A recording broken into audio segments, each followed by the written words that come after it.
Hey, what's going on? Madison McKibbin here with MCKB Volleyball. And today, I want to share with you the one thing that helped me the most to win the San Francisco AVP Finals.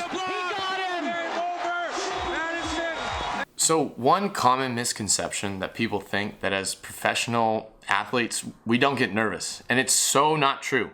I mean, especially for me, whether it's playing your first match in a qualifier. Because I'm pretty sure a week or two ago you were in the qualifier. Or somehow ending up in the San Francisco finals. You know, it always plays a part. And the one thing that helped me to conquer that was breathing. So today, we went and met with our sports psych, who works up at Sports Academy. I'm Devin Markle. I'm the Director of Mindset Development at Sports Academy. I'm a certified sports psychology consultant. We talked about why breathing is important, you know, the right ways to breathe and the wrong ways, you know, how breathing specifically helped me during serving, and how you can learn how to do it as well. Breathing was probably one of the most important parts because it's a simple tool to do. And in your sport, it's a lot of start, stop, and reset. So breathing kind of keeps the rhythm of the game going. And so especially in volleyball, that's what helped you the most. And it kind of kept a flow going in between points. And that's where I think for you personally, it probably helped have a tool to refocus, to ground you. A lot of times when we talk about breathing, we're also talking about being mindful. So we're talking about playing in that moment.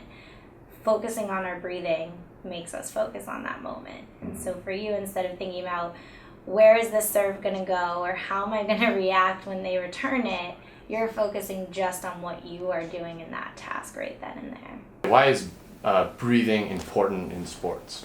You've been breathing since you were born, but you probably haven't really practiced it. And when we practice it and we do breathing right, we're then getting enough oxygen into our blood, which then energizes our muscles, relaxes us, and also gives us the energy we need to play. So one thing I learned from Devin is that there's two types of breathing. There's belly breathing, and then there's chest breathing. But she can explain more. Yeah, so all of us breathe when we play, but the right way is diaphragmatic breathing. So breathing from our diaphragm, or belly breathing. One of the things that we most commonly do is we take shallow breaths or breathe really rapidly, especially in stressful situations. When we're doing that, we're causing tension. And whenever we're tense, we know that we're not going to play our best. In the finals, I get to play with Ty Loomis. And one thing he stressed to me, literally in between every single point, was to breathe. He'd come up to me, look at me, and tell me to take a deep breath. He'd take a deep breath with me. And it helped so much. But in some situations, you don't have someone to tell you that. So Devin gives us some recommendations of how you can practice this at home. So all of these tools come down to practice outside of your sport. So we can't just hope that it will just turn on when a game situation happens, especially when we're under stress. Then it's harder to remember some of our skills. So the best way to practice is practice in your daily life. Practice when you're brushing your teeth. Practice when you're answering the phone.